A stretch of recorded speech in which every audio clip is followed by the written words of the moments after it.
Books have always been a great attraction for so many of us. I remember as a youngster spending many a glorious afternoon finding a new treasure to read at my local library. Even today, books are still not just an effective way to communicate ideas, but a great escape from a cold winter's night. One local author who's recently released her first book is Christina Romeril. She joins me now to talk about the life of an author in southern Alberta. Christina, welcome to Bridge City News. Thank you. I am so excited to be here. Well, I'm excited to talk to you about your first release.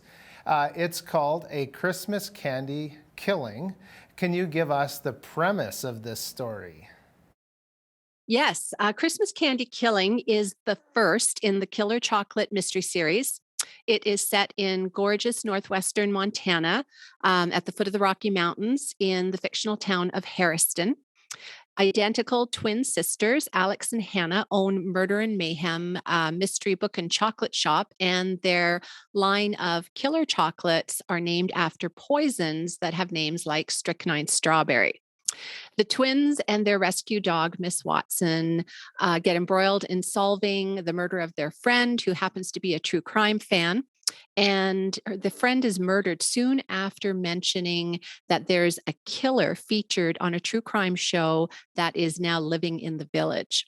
So when Alex becomes a top suspect of the sheriff, Hannah insists that her twin needs to step in and find the real killer. Wow, that sounds fascinating. And I love chocolate of all flavors, and I'm pretty sure some have attempted to plot my murder.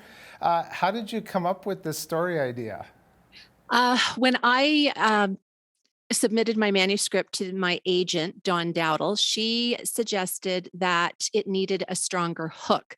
Cozy mysteries revolve around a theme, and sometimes it's a library or a bookshop, and she said it needed something a little stronger. And so I just started racking my brains what it could be, and I love chocolate, and I finally settled on the whole idea of the poison themed chocolates, because I think it's fun to kill people with poison in my books.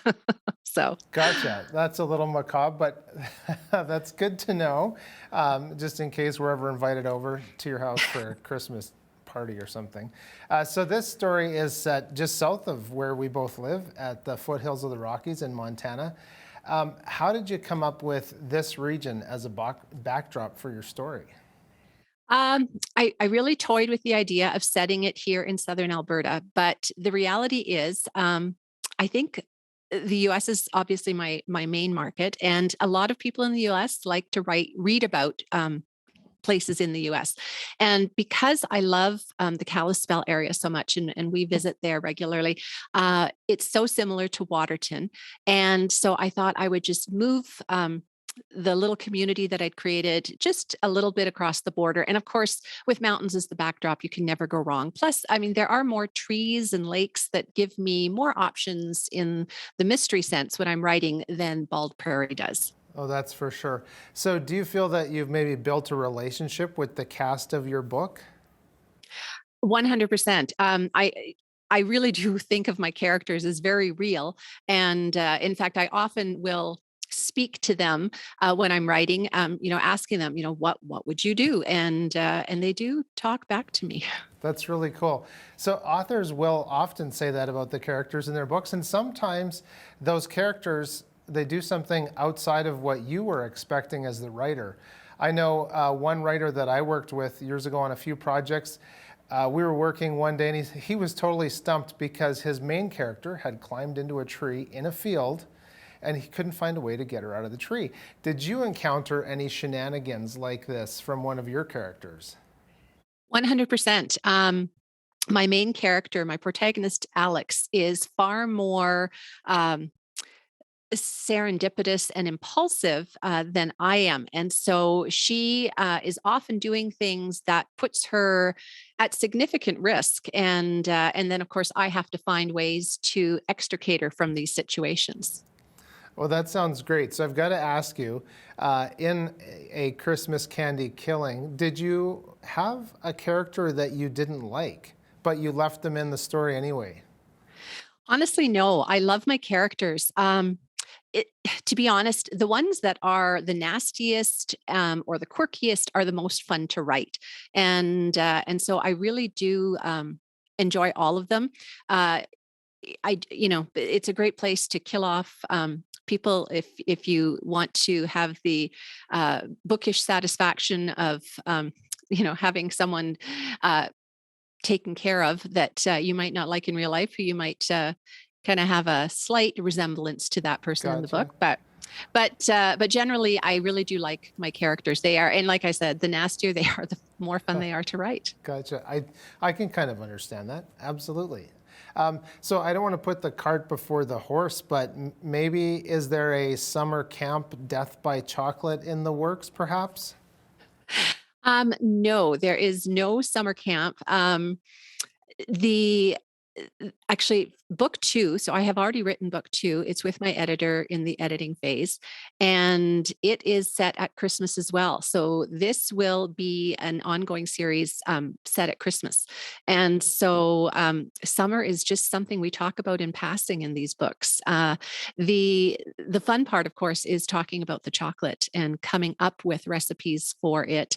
I will be, in fact, testing a recipe for book 2 today after the interview. So, Well, that sounds like a lot of fun. Anytime you get to eat chocolate, it's a good moment in the timeline of our lives. So I wanted to ask you, who is the target audience for this book? generally speaking, cozy mysteries have a demographic of women that are usually a little bit older, usually over 40. And we are seeing a bit more of a trend to younger protagonists and a younger audience. But by and large, my audience is women over 40, and I would even hazard, more commonly over 50. Oh, very interesting. Your career and background was in finance and banking, correct? This is very true. I graduated from the college here in Lethbridge and went pretty much straight into a banking career. I started on, kind of the operations side and then went into personal banking and finished off as a commercial banker. Wow, that's very interesting. So you also have a blog, and is that your gateway into writing, or how did you get started? I've wanted to write since I was a child, since I was in my teens. And it wasn't really until I took a creative writing course at the college about, I think it's about 15 years ago now, and that really sparked the writing. It was still slow going for a long time, but the pandemic was what gave me the boot that I needed. Because I suddenly had so much time on my hands when the library here in Sterling closed, where I'd been working part time, and um, I said to myself, "This is it. This is your chance to finally write the book you've, been toying with in your mind." And I did. I sat down, and a few months later, I had a finished manuscript that I could send out. Well, that's great. That took a lot of dedication and probably research too. Do you think there's a difference from writing your blog post to tackling an entire book? Uh, it is very different. Blog posts are fun. They're short. You can write about, a variety of things. A book does take a fair bit of commitment. And there are times when you literally just don't want to slog through it, especially the first draft, where you're just getting the ideas on the paper. And it is amazing the excuses you can find to keep yourself from writing. But it is important and crucial to just keep at it, because once you get through that first draft, the magic really happens in the revising. Wow. I'm sure that's a lot of encouragement to others out there. I do understand that there are many local writers in and around Lethbridge. Is there kind of a Alberta roundtable of authors, if you will? I actually have written my books, kind of in a bubble here by myself, but I am discovering that there are writers groups here in the area. McGrath has a writers group that meets at their library once a week, and I was just recently asked to participate in a panel at Wordbridge, which is a writers conference in Lethbridge. And I know that there are some writers groups out of Calgary, and I suspect there are lots of small groups here in the area as well. It is, a far more prolific community than I had originally thought. So, one thing I haven't asked you yet is how you got started with this particular book and storyline, and what was your motivation to cross that finish line? Um, this book, I had started it a couple of years before the pandemic, and I kind of did a boot camp weekend where I just took a couple days and just wrote and wrote. And at the end of that, I realized that my plot just wasn't quite right. And so I spent literally a couple of years toying with it, thinking about it. And then when the pandemic hit, that was my spark where, I thought I have no more excuses. And, and I just did it. I mean, it really was a matter of just committing myself to sitting there every day, putting in the time, getting the words on the paper. And like I said, first drafts are terrible, and you can't let that frighten you, because it really is when you go back and you revise over and over, and you're, on your 13th, 14th, 15th draft, that it starts to look like a finished book. And so for me, the motivation was just really just finally getting it done. And I mean, I have to be honest, it's been a fun thing to do. And now that I'm into the habit of it, I find I don't need to coerce myself into the writing as much anymore. I really look forward to those hours spent in front of the computer getting the words on the page. Well, that's great. And like I've heard Owen Benjamin say, persistence is fertile. So you definitely persisted, and we have your book. And we actually have Penny Waris of Analog Books to thank for this interview, because she introduced me to your book this week and said that you got everything right. So could you talk maybe about the support you've received from others in our community on your quest to publishing this book? Yes, absolutely. Penny has been wonderful. Penny is one of the owners of Analog Books here in Lethbridge. They opened during the pandemic.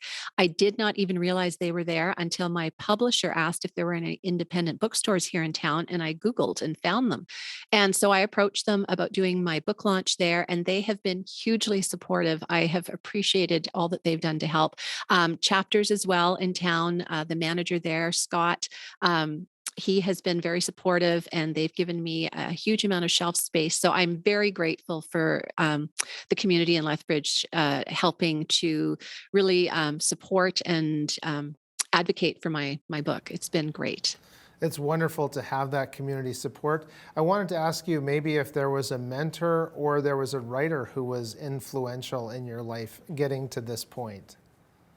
Honestly, I was a voracious reader. I've been reading mysteries specifically since grade three. I started with the Trixie Belden series, and then moved on to Nancy Drew and Agatha Christie, and really those were my mentors. I think I've read, I know I've read thousands of books, and many of them have been mysteries, and that has just planted in I guess my mind, how to write. A lot of the process was intuitive, and I think it is just thanks to the great writing that's out there, and so many great writers still, bringing wonderful books into the world today. That's great. So if our viewers want to find out more about you and your book, do you have a website that we could direct them to? I do. My website is ChristinaRomeril.com, and I do have a page that is dedicated to the books, as well as a blog, and of course a contact page, and a page where you can see what I'm going to be doing. So I have tomorrow a book signing in Montana, in Great Falls, at the Barnes and Noble. Well, that sounds like fun. It'll be a great weekend, I'm sure, to be down in Montana. Christina, that is all the time we have for today. Thank you very much for joining us to talk about your book. Thank you so much for having me, Michael. I appreciate it. It was our pleasure. That was Christina Romeril, author of A Christmas Candy Killing, and she joined us from her home just south of Lethbridge.